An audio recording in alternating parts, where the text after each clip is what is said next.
Hi and welcome to History Legends. Here are the latest news about the Russo-Ukrainian war. Here we cut the BS and talk about what the media doesn't tell you. It has finally happened. Ukraine launched 3 counter-offensives. 3! A major one you probably heard about near Kharkiv, and 2 others that were kind of pushed under the rug. One at Zavorozhye and another one at Rivne. We'll take a look at each one of them. As you know, information changes by the hour, so if you have any new information, just comment it below. If you're new to this channel, make sure to check out my Ukraine playlist so you don't miss anything I've said in the past. And as you know, some of my Ukraine videos have been targeted with limited or no ads, so make sure to subscribe to my Patreon. The link is in the description to keep the show running. Yes, I know, it took me a while to post another actual Ukraine war update. And it was funny to see all the conspiracy theories brewing in the comment section as to why I didn't post. Truth is,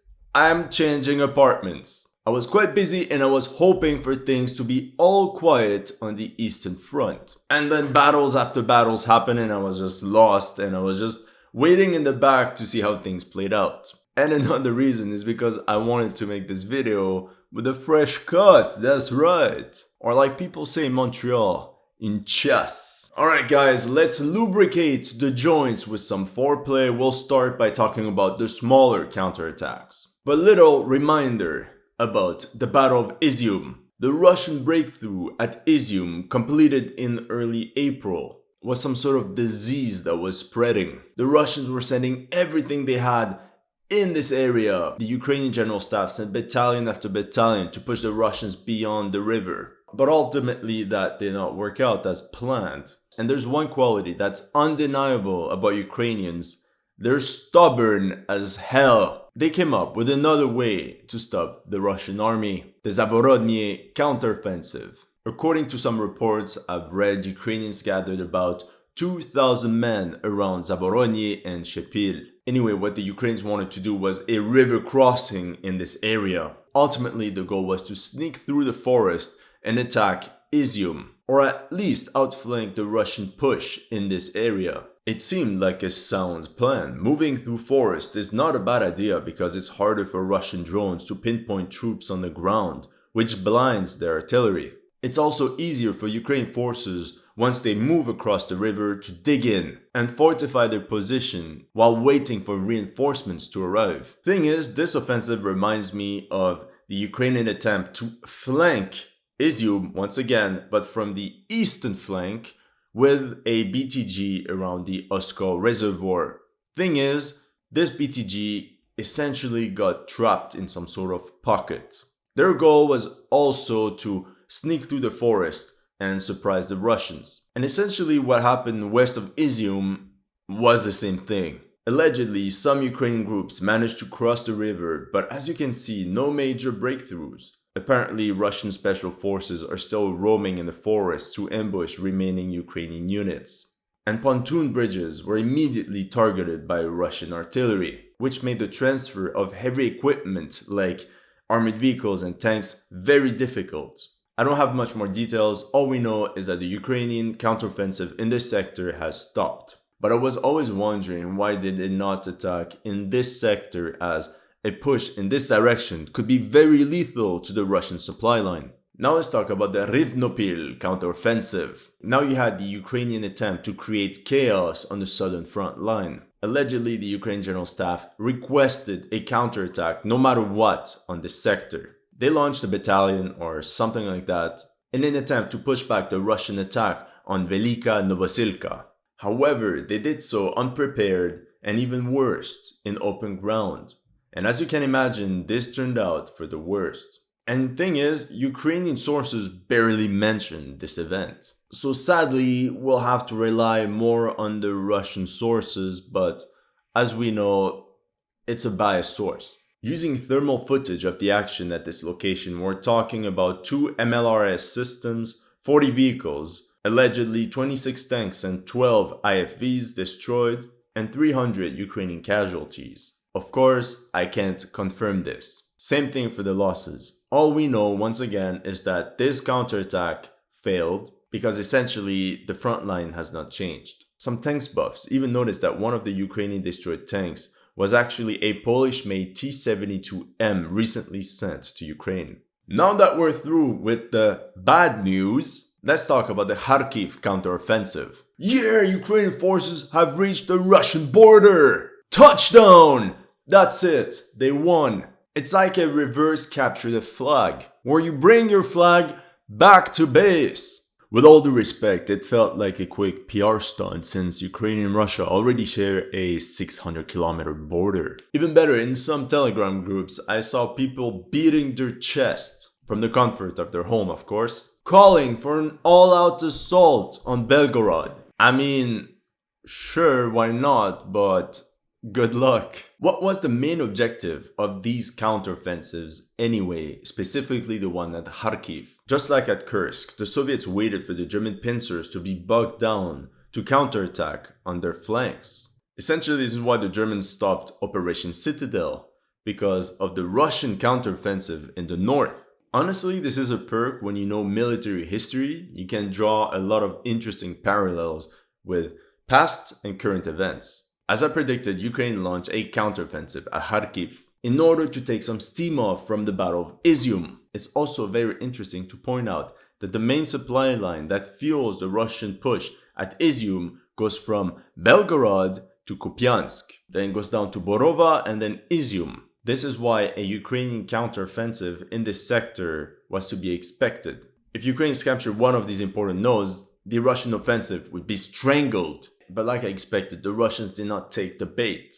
Essentially, Ukrainians wanted the Russians to attack Kharkiv and to drain their resources in a deadly urban battle, similar to Stalingrad. But since the Russians were not responding, Ukrainians went balls to the wall. It all started with some Ukrainian counteroffensives against Kozakalopan, but as of now, they were all pushed back.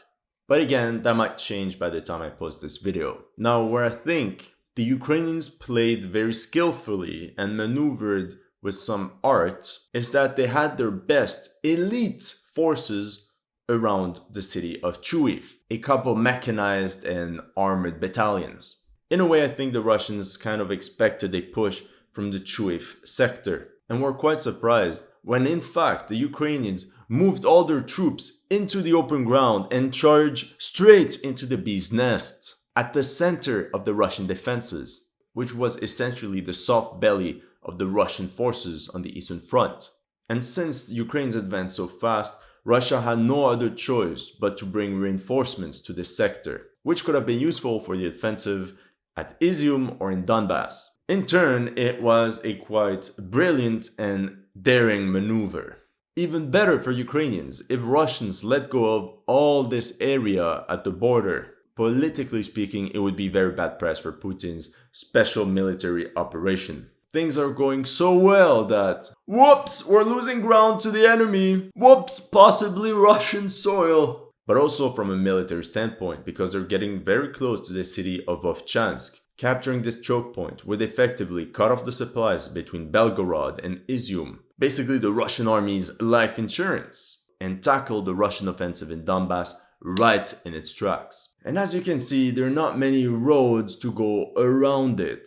Nobody expected this, but they pushed all the way to the Seversky Donetsk River. But as always with a river, bridges are destroyed and you need to find another place to cross the river. Essentially the same problem for the past 4,000 years. Quite interesting how some things never change. Now, allegedly, Ukrainian mobile saboteur reconnaissance groups are operating on the eastern bank of the Seversky Donetsk River to create havoc behind Russian lines. Some units were seen as far as on the outskirts of Vovchansk. From what I've read, their job is also to test Russian defenses and provide targeting directions for the artillery. But when I read that, I was like, why do they use these groups when they could use drones? Does it mean they don't have drones anymore? Or that they don't want to use them anymore? But something is off. A first river crossing at Starisal-Tiv was pushed back. But apparently by now Ukrainian forces were victorious and managed to cross. Quite a feat. But the transfer of the main Ukrainian forces on the east bank of the Seversky River has yet to begin. They won't be able to hold with infantry alone. Spoiler, as of now, the Ukraine offensive, counteroffensive, has stopped. According to the latest news, there are still no bridgeheads across the Seversky Donets at Stary Saltiv. However, it seems a crossing was attempted further north at Rubizhne through the marshlands in the middle of the Donets, only 15 kilometers away from Vovchansk. But again, there's no confirmation of a successful bridgehead. Sneaky Dvornikov strikes again. In the past month, the Russians secured their flanks and slowly took over all the salient east of Isium. That allowed something that nobody expected. Once this area is cleared, supplies don't need to come from Belgorod anymore in a north-south axis, but can arrive east-west. As you can see on this map, the four main Russian logistical hubs are Luhansk, Starobilsk, Svatove, and Kupiansk. If the northern part is cut off, 100% is going to be a shit show for the Russians. But supplies can still come from the east. And no way Ukrainians can physically threaten these routes. And this is where I question the axis of attack of the Kharkiv counteroffensive. What if all this was just some sort of flight forward? Remember in a past video I mentioned how Russian General-in-Chief Dvornikov was fond of Mongol tactics. For him, land can always be reconquered, but dead soldiers are forever. It seems the Russians are operating on pretty brutal military logic. Don't hold positions you don't actually need. My guess is that the Russians were surprised by the Ukrainian counteroffensive. But at the same time, the Russians did not pose a real defense of the sector. They sort of evaded the Ukrainian offensive. It all happened so fast, there wasn't really a battle for this territory. Now, okay, I understand. Some might say that I give him too much credit. Haters will say I'm high on copium. Time will tell. Honestly, I hope I'm wrong. But it could be that sneaky Dvornikov saw it coming, in a way or another. Basically, he knew that his siege of Kharkiv was a bluff. The Russians had nowhere near enough manpower to capture the city, but just enough to pin down Ukraine's best military forces and keep them away from where the battle actually matters in Donbass. The thing is, he probably knew that Ukrainians would eventually notice the scam. And thanks to Uncle Sam, all sides on the battlefield, Ukrainians launched the offensive. Again, I might be completely twisting this thing around, but in a way, he managed to pull Ukrainian forces away from their heavily fortified positions around Chuiv and Kharkiv and drag them basically in open ground. This is exactly what the Mongols would have done. But what now? Ukrainians better capture Vovchansk. Or else, what was the purpose of this offensive? Apart from overextending the resources. Ukrainians have to push through, you can't stop halfway. Thing is, for every offensive, and the Russians know this, they learned this the hard way. Logistics, logistics, logistics.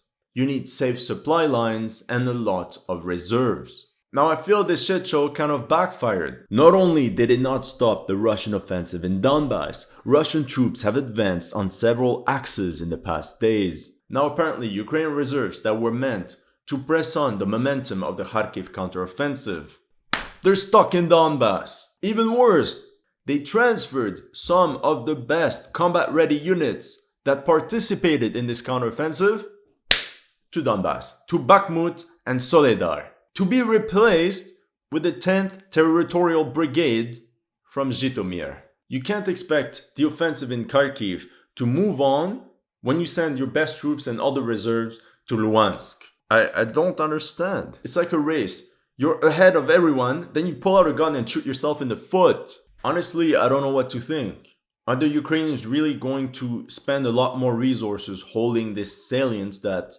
I don't know what they want to do with it? Or they're going to withdraw back to where they started from?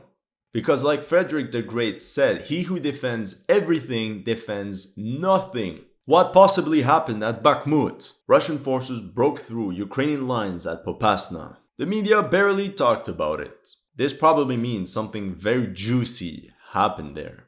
But there's too much to talk about. I think I'll stop here and make another video about what's happening in Donbass. Let me know what you thought of my analysis in the comment section below. If you're new to this channel, make sure to like and subscribe. And if you like the information I provide, make sure to subscribe to my Patreon. The link is in the description.